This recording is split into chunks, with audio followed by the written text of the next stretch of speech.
আপনারা যে এই প্রত্নস্থল ওয়ারীবটেশ্বরটিকে দেখছেন, সেটির প্রথম অনুসন্ধান শুরু হয়েছিল 1933-এ। প্রয়াত পিতা মোহাম্মদ হানিফ পাঠান শ্রমিকদের মাটি খননের সময় কিছু ছাপাঙ্কিত রৌপ্য মুদ্রা থেকে কিছু সংগ্রহ করে রাখেন।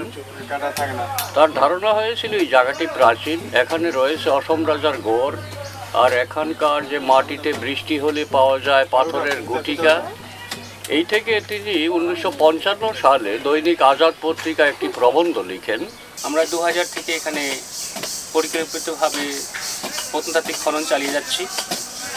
আমাদের অনুসন্ধান এবং উৎখননে এই প্রত্নস্থলের যেসব বৈশিষ্ট্য বেরিয়ে এসছে তা হলো দুর্গ প্রাচীরের পরিখা, যা একটি নগর বা নগর সভ্যতার পরিচয় বহন করে। এখানে উৎখনন করে আমরা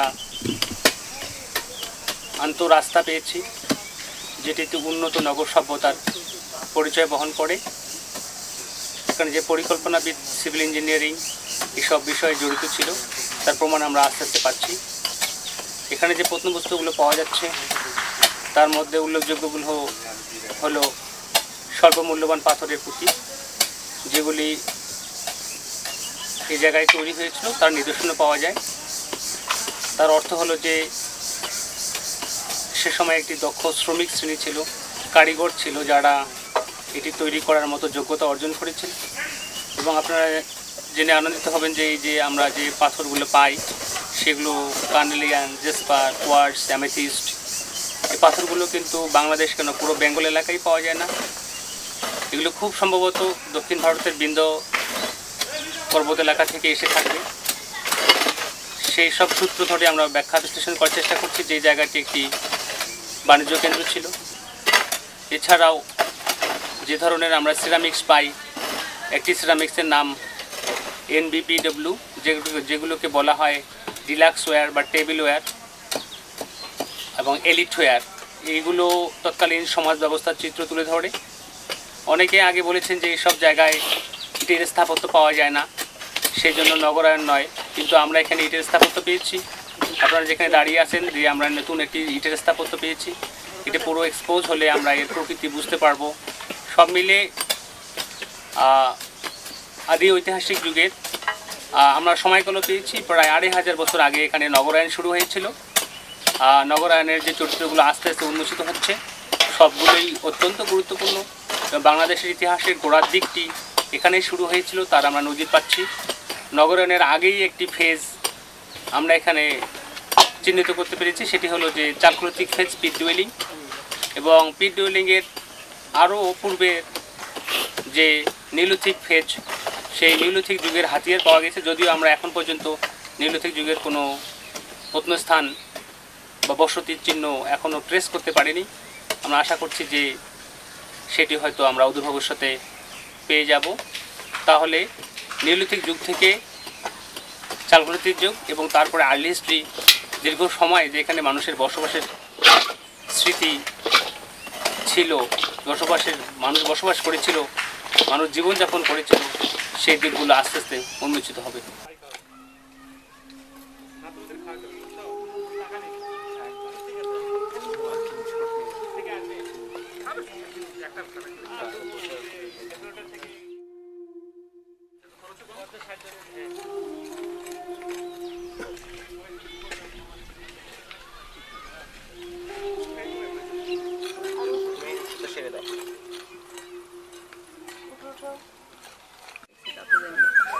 বাংলাদেশের ভূপ্রাকৃতিক অবস্থায় এই নগরীটা মানে কী ধরনের প্রাকৃতিক বৈশিষ্ট্যের মণ্ডিত সেটা বোঝানোর জন্য এই ম্যাপটা করা হয়েছে।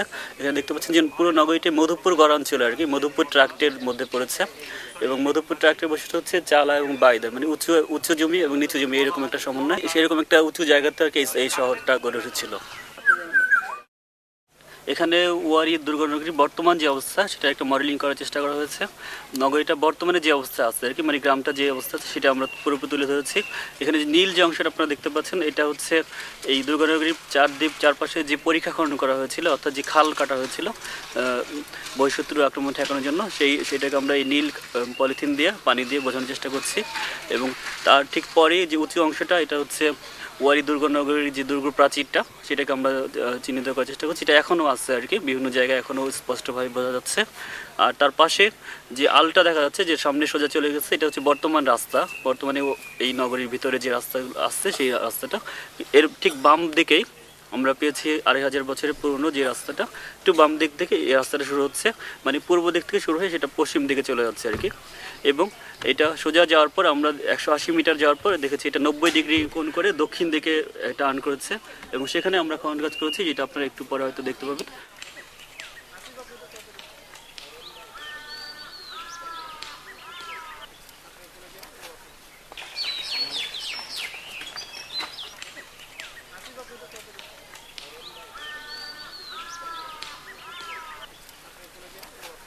আপনারা আজকে যে প্রাচীন প্রত্নস্থলটিতে এসেছেন বাংলাদেশের, এটি নরসিংদীর বেলাবো থানার ওয়ারি বটেশ্বর এই গ্রাম দুটির মধ্যেই এই অঞ্চলটিতে মূলত সীমাবদ্ধ। এর প্রাচীন প্রত্নস্থলগুলি এই ওয়ারি দুর্গনগরী ছাড়াও এর আশেপাশে আরও প্রায় 47টি সাইট আমরা এই পর্যন্ত লোকেট করেছি, যেখানে প্রাচীন নিদর্শন পাওয়া যায়। বর্তমান সময়ে আমরা এই দুর্গনগরীটিতেই 2000 সাল থেকে উৎখনন কার্য পরিচালনা করছি। এবং প্রথম থেকেই জাহাঙ্গীরনগর বিশ্ববিদ্যালয়ের প্রত্নতত্ত্ব বিভাগ এবং নেতৃত্ব দিচ্ছেন সুফি মুস্তাফিজুর রহমান। গত বছর থেকে 2006 সাল থেকে গ্রামীণফোন এখানে অর্থায়ন করছে। এখানে মূলত কাজ করে প্রত্নতত্ত্ব বিভাগের বিভিন্ন বর্ষের শিক্ষার্থীরা এবং গ্রামীণফোনের যারা প্রত্নতত্ত্ব থেকে পাশ করা গ্রামীণফোনের এমপ্লয়ি, তারা এখানে ভলেন্টিয়ার হিসেবে কাজ করে।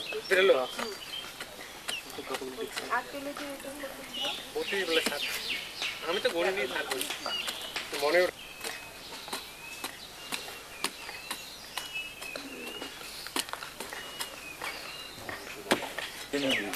না না, এটা তুমি নিশ্চয়ই এটা এখানে বেরিয়েছে যে তারপরে এখানে সেটা দিয়ে 115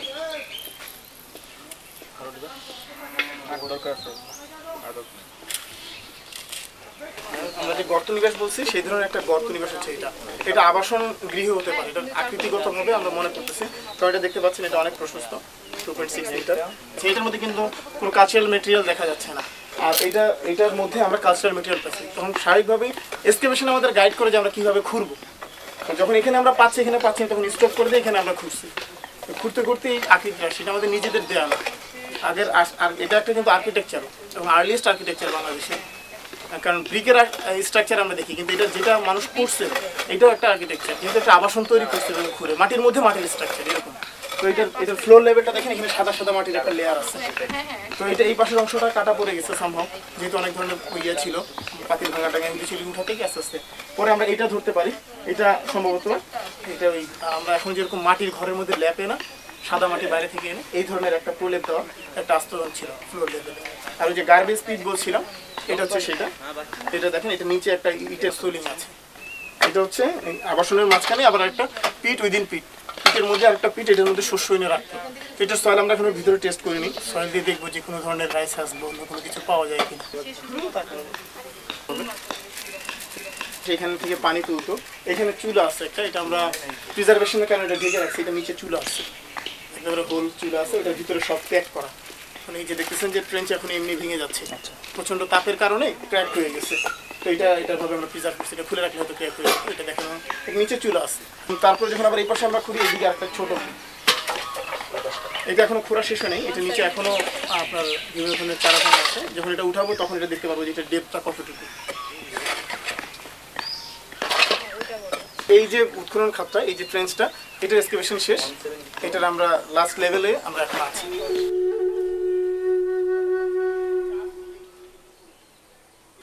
আপনারা যে দুর্গ নগরীটা এতক্ষণ দেখলেন, সেই দুর্গ নগরীটার এটা হচ্ছে একেবারে পার্শ্ব, মানে পরিখা। দুর্গ নগরীটা স্কোয়ার ফর্মে ছিল, তার চারপাশে 4টা বাহু। এই পরিখাটা কালচারালি করা। যদি এটা ন্যাচারাল হতো তাহলে এটার মধ্যে অনেক বাঘ থাকতো।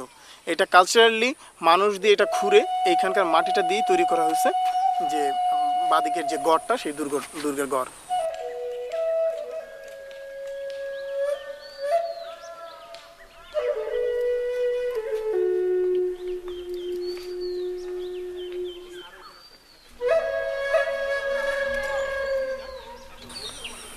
এটা হচ্ছে একটা রিং ওয়েল। এটার নিচের অংশটা আমরা পেয়েছি। আমরা এখন যে লেভেলে দাঁড়িয়ে আছি মাটি থেকে প্রায় 1.5-2 মিটার নিচে। এটার অরিজিনাল লেভেল, পাশের ভূমিটাও অরিজিনাল না, তার উপরে আরও ছিল। তো এই অরিজিনাল লেভেল থেকে যদি আমরা ধরতে পারতাম তাহলে হয়তো 15 থেকে 20টা রিং পাওয়া যেত। যা থেকে আমরা ধারণা করতেছি এটা টয়লেট হিসেবে না, এটা মূলত পানি, খাবার পানি বা অন্য বিশুদ্ধ পানির জন্য তারা এটা ব্যবহার করতো।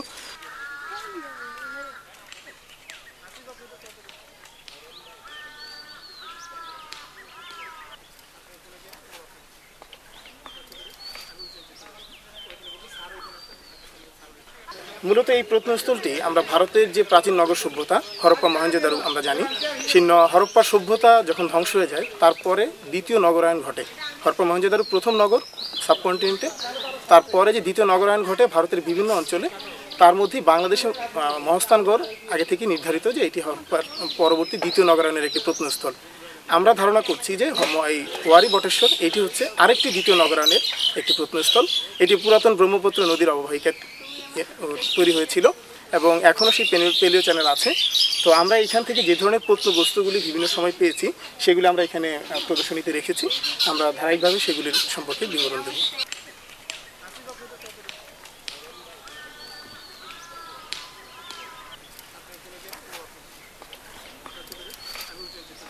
এই অঞ্চল থেকে পাওয়া প্রাচীন নিদর্শনগুলির মধ্যে এগুলি অন্যতম। এগুলি হচ্ছে ফসিলাইজড উড, যেগুলি অশ্বীভূত কাঠ বলে। তো এগুলি পাথরের মতনই, একটা লিমিটেড টাইমের পরে এগুলি পাথরে রূপান্তরিত হয়। আমরা ধারণা করছি যে এগুলি থেকেই একসময় হাতিয়ার তৈরি করা হতো। পাশে আপনারা দেখতে পাচ্ছেন একটি হাতিয়ার, এটি বাটালি। এটি এই ফসিল উডকেই শার্পেন করে তারপর এটিকে বাটালি তৈরি করা হয়েছে এবং এটা দিয়ে বিভিন্ন ধরনের কাজ তারা করতো। নব্য প্রস্তর যুগের যে পাথর হাতিয়ার ছিল, প্রস্তর হাতিয়ারের সাথে তখন ফসিলাইজড উড দিয়েও বিভিন্ন হাতিয়ার তৈরি করতো, তারই একটা নিদর্শন এটা। এটি হচ্ছে একটা পাথরের হাতিয়ার, স্কন্ধযুক্ত। আপনি দেখতে পাচ্ছেন যে পিছনের দিকে কার্নিশন আছে, এখানে কোনো কিছু বেঁধে হয়তো এটা ব্যবহার করতো, হাত কুঠার বলা হয়। একটা কাঠের বা কোনো একটা ধারকের সাথে বেঁধে তারপর এটা দিয়ে কাজ করা হতো। এই কেজের মধ্যে আপনারা দেখতে পাচ্ছেন এগুলো হচ্ছে তাম্র বলয়। এগুলো আসলে অর্নামেন্টস, এগুলো হাতে পরার জন্য ব্যবহৃত হতো। ভিতরটা কোনোটার ফাঁপা, কোনোটা একেবারে পিল্ড করা। এগুলি তাম্রপ্রস্তর যুগে এই ধরনের নিদর্শন অনেক আছে, যেগুলি পরবর্তী সময় লৌহ যুগে বা পরবর্তী সময় মানুষ এগুলি ব্যবহার করতো। এগুলি আমরা ওয়ারি বটেশ্বর থেকে পেয়েছি, কিন্তু এগুলি টাইম স্কেল এখনও নির্ধারণ করা সম্ভব হয়নি। আর এই পাশে আছে একটি ছবি, এটা একটা স্পেশাল ফাইন্ডিংস হতে আমরা এখানে দেইনি, এটার ছবি দিয়েছি। এটা একটা টয় কার্ড, তামার তৈরি একটা টয় কার্ড, খেলনা গাড়ির মতন। এটাও এখান থেকে পাওয়া গেছে। এই কেজের মধ্যে আমরা প্রদর্শিত করেছি বাটখারা, বিভিন্ন আকৃতির বাটখারা এবং সিল। আমরা জানি যে সভ্যতার কিছু ক্রাইটেরিয়া আছে, যে কী নির্দেশনার উপর আমরা বলবো যেটা সভ্যতা। এখানের সভ্যতা ফ্লোরিশ করেছে যে তার প্রতিটি নিদর্শন আমাদের কাছে আছে। মুদ্রা 5 মার্ক, সিলভার 5 মার্ক কয়েন, ভারতের যেটা আদি মুদ্রা। তারপর মাপুনি আছে, যেটা দিয়ে পারচেজ করার জন্য ব্যবহার হতো। আর সিলটা খুব ইন্টারেস্টিং, আমরা হরপ্পান, এটা পাশাপাশি দিয়েছি হরপ্পান সিলের একটি রেপ্লিকা। এখান থেকেও আমরা সিল পেয়েছি, এই যে সান মোটিভের মতন। এটা আসলে সিগনিফিকেন্ট মার্ক, কোথা থেকে কোথাও জিনিস ডিসপার্স করতে হলে যেটা যেখান থেকে পাঠিয়েছে সেটা নির্ধারণ করার জন্য এই ধরনের সিল ব্যবহার করা হয়। এছাড়াও আমাদের টেরাকোটা সিল আছে কিছু, যেগুলো আমরা প্রদর্শনীতে দেইনি, বিভিন্ন মার্ক সহ টেরাকোটার সিল, পোড়ামাটির তৈরি সিল, এটা পাথরের তৈরি, স্টোনের। এই কেজে আমরা একটি পোড়ামাটির একটি গোলক রেখেছি। আমরা বলছি যে এটা পোড়ামাটির ক্ষেপণাস্ত্র। যে সময়ের কথা বলছি সেই সময় গোলা বারুদ কিছু ছিল না, তখন মানুষ বিভিন্ন আক্রমণ প্রতিহত করার জন্য বিভিন্ন ধরনের জিনিস ব্যবহার করতো। আমরা এই ধরনের প্রচুর পেয়েছি এই জায়গা থেকে, বিভিন্ন শেপের। আপনারা একটু উপরের ছবিটা ধরলে দেখতে পাবেন যে এখানে বিভিন্ন আকৃতির পোড়ামাটির এই ধরনের আছে। দেখেন টেরাকোটা মিসাইল, এগুলি ধরারও একটা ওয়ার্কিং এজ আছে অনেকগুলির মধ্যে, যাতে একটা নির্দিষ্ট মাত্রায় এটা ঢিল মারা যায়। এই ধরনের প্রচুর পরিমাণের গোলক আমরা এই এলাকা থেকে পেয়েছি, এগুলি আমাদের সংগ্রহে আছে। এই কেসটাতে বিভিন্ন আকৃতির পুঁতি দেওয়া আছে। এই পুঁতিগুলি খুব ইন্টারেস্টিং। এই এলাকার মানুষজনকে সোলেমানি গুটি বলে, কারণ এই এলাকায় যেহেতু এদের পূর্বপুরুষরা কখনো এগুলি তৈরি হতে দেখেনি, যে কারণে এবং এটা বৃষ্টি হলে এই জিনিসগুলি মাটির মধ্যে পাওয়া যায়। তা এখানকার মানুষের ধারণা হচ্ছে যে এখানে কখনো হয়তো সুলেমান আলাইহিস সালাম আসছিলেন এবং তার হাতের তসবি ছিঁড়ে পড়ে গেছিল, সেই কারণে পুরো এলাকায় এই পুঁতি। কিন্তু প্রকৃত অর্থে এগুলি আসলে একটা বিডস মেকিং ইন্ডাস্ট্রি ছিল। এই কাঁচামালটা যে কোনো এই পাথরগুলি যে আছে, কোনো পাথর আমাদের দেশে পাওয়া যায় না। এই পাথরগুলি এখানে হয়তো কোনো জায়গা থেকে আসতো, আসার পর এখানে এটা তৈরি হয়ে এখান থেকে যেত। এখানেও ওই পুঁতিরই বিভিন্ন নমুনা। এই পুঁতিগুলি হচ্ছে নকশাকৃতি পুঁতি, পাথরের উপরে খোদাই করে তার উপরে রং দিয়ে এই পুঁতিগুলি তৈরি করা হয়েছে, বিভিন্ন আকৃতির বিভিন্ন নকশার পুঁতি। এখানে তারপরে যে কেসগুলি আছে সেগুলিতে বিভিন্ন পাথরের অ্যাগেট, জেসপার, চেলসিডনি, বিভিন্ন পাথরের পুঁতি, বিভিন্ন শেপের পারপাস সার্ভ এগুলি তৈরি করা, আকৃতি বিভিন্ন ধরনের আছে একই রকম। পরের কেসটাতে দেখা যাচ্ছে এই ধরনের স্বল্প মূল্যবান পাথরই বিভিন্ন আংটি পাথর। পুঁতির পারফোরেশন যেগুলি আছে সেগুলি পুঁতি বলছি আমরা, আর যেগুলি পারফোরেশন নেই বা সুন্দর করে আংটি আকৃতির করে এগুলিও তারা ব্যবহার করতো বর্তমান সময়ের মতোই হয়তো। এখানে আমরা যেটা ছবি আছে, একটা হরপ্পা থেকে পাওয়া, আর একটা হচ্ছে আমাদের নিজস্ব। এই উপরে যেটা টাইগার, এটা খুবই মিনিউট মাস্টারপিস, খুবই ছোট, কিন্তু এটা আমরা রাখিনি আমাদের কারণে, যেটা এক্সকেভেশন থেকে আমাদের পাওয়া জিনিস, সেফটির জন্য আমরা রাখিনি। এই ধরনের মাস্টারপিস আসলে তৈরি করার জন্য যে ধরনের দক্ষতা প্রয়োজন, সেই দক্ষতা যারা অর্জন করেছিল তারা নিঃসন্দেহে খুব কোয়ালিফাইড লোক ছিল, অন্তত মেকিংয়ের দিক থেকে। এবং এটার মাঝেও পারফোরেশন আছে। এই ধরনের আরও কিছু কবজ আমরা এখানে রেখেছি, আপনার পাশের কেসটাতে দেখতে পারেন। এটা কুঠার শেপ, তারপর এই ধরনের বিভিন্ন শেপের এখানে আছে। এগুলির সাথে বিভিন্ন ধরনের মিথ জড়িত আছে। আগের মানুষরা একসময় অন্যান্য ধর্ম ব্যবস্থায় অন্যান্য জায়গা থেকে পাওয়া নিদর্শনে আমরা দেখেছি, ইভেন ইজিপশিয়ান যে মামির বিভিন্ন পাশে বিভিন্ন ধরনের স্টোন আছে, এক একটা মিনিংস। কুঠার শেপ এটা পড়লে যে কুঠার, এটা আঘাতের প্রতীক, এটা করলে আমাকে শত্রু আঘাত করতে পারবে না। আর এই পাশে আপনারা যে দেখছেন এগুলি হচ্ছে র মেটেরিয়ালস। এই যে আমরা বলতেছি যে বিটস তৈরি করতো এখানে থেকে, যদি এটা সরাসরি তৈরি হয়ে আসতো তাহলে এই র মেটেরিয়ালসগুলো এখানে পাওয়া যেত না, কমপ্লিট বিটস পাওয়া যেত। যেহেতু আমরা র মেটেরিয়ালস পাচ্ছি প্রচুর পরিমাণে, তার মানে র মেটেরিয়ালসটা ভেঙেই এগুলি তৈরি করতো। যেই পাথরগুলির পুঁতি আমরা এখানে পাচ্ছি তার কোনো পাথর বাংলাদেশে পাওয়া যায় না, বাংলাদেশের অঞ্চলে পাওয়া যায় না। এই পাথরগুলি সবই বাইরে থেকে আসা, হয়তো ভারতের কোনো অঞ্চল থেকে আসছে যেখান থেকে র মেটেরিয়ালসটা পাওয়া যায়। বাট এখানে দক্ষ কারিগর ছিল। এই পাথরটা এখানে আসছে রিভার দিয়ে আসছে, ব্রহ্মপুত্র হয়ে এটা আসছে, এখানে তৈরি হওয়ার পর এটা আবার অন্যান্য দিকে চলে গেছে। একটা বাণিজ্য প্রথার মধ্যে দিয়ে এই পাথরগুলি মুভ করেছে। এই পাথরের মধ্যে সিম্বল লেখে, আই সিম্বলের মধ্যে যে কিছু মানুষের চিহ্ন দেখতে পাচ্ছেন, আমরা এই পর্যন্ত পাওয়া ওয়ারি বটেশ্বর থেকে একমাত্র রিলিজিয়ান কবজ মনে করতেছি, কিন্তু এটা আসলে কোন ধর্মের সাথে সম্পর্কিত আমরা এখনও জানি না। যেহেতু দেখা যাচ্ছে যে একটা মানুষের ফিগার একটা কলসি বা ঘটের উপরে দাঁড়ানো এবং এক হাতে খড়গ এক হাতে ঢাল, সেই জন্য আমরা মনে করছি এটা ঘট দেবী, এবং দুই পাশ থেকে আরাধনার মতো বসে আছে, গাছ আছে, কিছু সিম্বল আছে, ফুল, তারপরে এই পাশে আছে পাখির মতন একটা উল্টে আছে।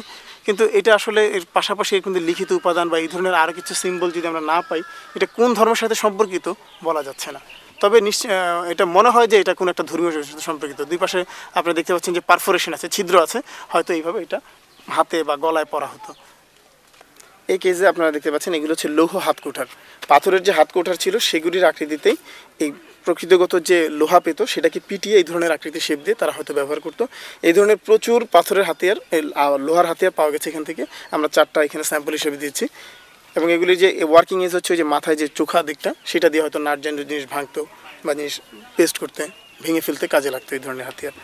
এবং এটা লৌহ এজ থেকে এই ধরনের হাতিয়ার পাওয়া যায়, অন্যান্য জায়গায় এই ধরনের হাতিয়ার পাওয়া গেছে। লৌহ যুগের অন্যান্য প্রত্নস্থল ভারত, বাংলাদেশে পাওয়া গেছে। এটা হচ্ছে লোহার বর্ষা ফলক, নর্মাল বর্ষা ফলক যেরকম সেরকমের আকৃতি। আমরা যে সমস্ত লোহার হ্যান্ডেক্সগুলি দেখলাম হাস্তকুটার, এরকমই হয়তো লম্বা শেপে এগুলি তৈরি করতে এখনও বোঝা যাচ্ছে যে এটার এখনও ওয়ার্কিং এজ আছে, যে কোনো পাশে ব্যবহার করা যেত। তো এগুলি বিভিন্ন পারপাস হয়তো তারা ব্যবহার করতো ওই সময়ের মানুষ। এটা হচ্ছে ছাপাঙ্কিত রৌপ্য মুদ্রা। এটা ভারতবর্ষের সবচেয়ে প্রাচীন মুদ্রা। এটা আমাদের যখন ষোড়শ জনপদ ছিল, মহাজনপদ, এই জনপদগুলিতে এই মুদ্রার ব্যবহার ছিল। এগুলোর মধ্যে সাধারণত ওভার্সে 5টা সিম্বল থাকে এবং রিভার্সে 1, 2, কখনো কোনো ক্ষেত্রে 3টা সিম্বলও থাকে। এই ধরনের মুদ্রাগুলি আমরা এখান থেকে পাচ্ছি, যে কারণে হয়তো কোনো এক সময় এটা নিয়ে ব্যাপক স্টাডি হতে পারে এটাও একটি জনপদ। একটা লাল রঙের মৃৎপাত্র, এটার বিশেষত যেটার মধ্যে খুব সুন্দর একটা ডিজাইন আছে। এটা হলো গলার কাছ, মানে কান্দার দিকের অংশ এবং নিচের অংশ আছে, গলার দিকে এই ধরনের একটা সুন্দর ডিজাইন ছিল। এটা হচ্ছে পোড়ামাটির টালি। এটা হয়তো ছাদ হিসাবে ব্যবহার করতো, ছাদ বা ঘরের ছাউনি বা কোনো কিছুর উপরে আচ্ছাদন দেওয়ার জন্য। এই ধরনের এই চ্যানেলটা হচ্ছে যে এক একটার উপর এক একটা চ্যানেলে আটকে এক একটা টালি দিয়ে সারিবদ্ধভাবে ছাদ তৈরি করা হতো। এই ধরনের টালি আমরা পেয়েছি। এটা হচ্ছে উত্তরাঞ্চলীয় কালো মসৃণ মৃৎপাত্র, নর্দার্ন ব্ল্যাক পলিস্টার এটাকে বলে। এটা হচ্ছে সিগনিফিকেন্স পটারি। 500 বিসি থেকে 700 থেকে 100 খ্রিস্টপূর্বাব্দ, 700 বিসি থেকে 100 খ্রিস্টপূর্বাব্দ এডিতে আর কি, এর মধ্যে এই ধরনের পটারি ব্যবহার ছিল। এটা এলিট ক্লাস পটারি। আপনারা দেখতে পাচ্ছেন এখন এটার মধ্যে গ্লেজ আছে, তাহলে এটা কত স্ট্রং এবং কত মানে আর্টিস্টিক ছিল পটারিগুলি। এই ধরনের পটারি আমরা এখানে পাচ্ছি। পরেরটার মধ্যে আপনারা দেখতে পাচ্ছেন উপরে রিমটা পাই, কান্দা যেটা বলে, সেটা পেলে আমরা পটারির সাইজটা আঁকতে পারি। এটা আঁকার কৌশল আমরা জানি, সেটা আঁকলে পটারিটা কী ধরনের ছিল সেটা দেখেন ওখানে চলে আসছে, এটার সাইজটা কী ধরনের ছিল। এইভাবে আসলে আমরা বুঝতে চেষ্টা করি যে কী ধরনের পাত্র তারা ব্যবহার করতো। আমাদের প্র্যাকটিসটাই হচ্ছে যে পাস্ট হিউম্যান লাইফ বোঝা, পাস্ট হিউম্যান সেটেলমেন্ট বোঝা। এটা হচ্ছে একটা কালো লাল মৃৎপাত্রের একটা সিগনিফিকেন্স মৃৎপাত্র। এটার একটা কান্দা, গলার অংশটা পাওয়া গেছে আর কি। এটা পরে পিসেস হয়ে গিয়েছিল, এটা আমরা জোড়া দিয়েছি। এই পটারিটার এই মৃৎপাত্রটার নাম হচ্ছে রোলেটেড মৃৎপাত্র। এটার সিগনিফিকেন্স হচ্ছে আপনাদেরকে একটু আগে যে দেখালাম উত্তর ভারতীয় কালো মসৃণ মৃৎপাত্র, সেই ধরনেরই একটা পটারি এটি। এটার এই ডিজাইনটার কারণে এটা গুরুত্বপূর্ণ যে এটা একসময় প্রচলিত ছিল এই ডিজাইনটা, এবং এই নকশাটা বিশেষ কৌশলের দরকার। ওই যে ডট ডট ডট ডট দেওয়া আছে, এইটা মৃৎপাত্রটা হুইলের মধ্যে ঘুরিয়ে দেওয়ার পর একটা নির্দিষ্ট বিরতি দিয়ে এটা কানেকশন করতো। কোনো কারণে এদিক ওদিক হলে কিন্তু ডিফারেন্সটা বেশি হবে, কিন্তু তা নাই, এটা একেবারে মানে কমপ্লিট একই ডিফারেন্সে এক একটা ডট পড়েছে। তো এইটা একটা সিগনিফিকেন্ট টাইম স্কেল আছে। এটা খ্রিস্টপূর্বাব্দের একটা মৃৎপাত্র। এটা যেখানে পাওয়া যাচ্ছে সেই সাইটগুলিকে খ্রিস্টপূর্বাব্দেরই প্রত্নস্থল ধরা হচ্ছে।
আমরা এখন ওয়ারি দুর্গনগরীর প্রাচীন রাস্তা, যেটাকে আমরা এই মুহূর্ত পর্যন্ত 2500 বছরের প্রাচীন বলে দাবি করছি, কারণ আমরা যে লেভেলে এই রোডটি পেয়েছি তাতে করে আমরা দেখেছি সেখানে চুনসুরকির ইউজ এবং সেখানে NBPW রোডের লেভেলে পাওয়া যাচ্ছে, এবং NBPWর বয়স এখন থেকে 450 BC, দ্যাট ইজ ওয়াই এটি গিয়ে দাঁড়ায় হলো 2500 বছর আগের।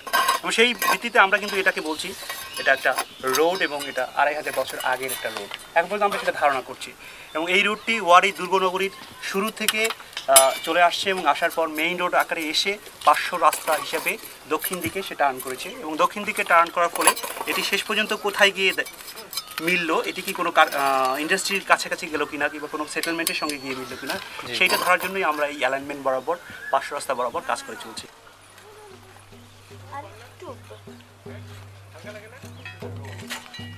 এই অংশটাকে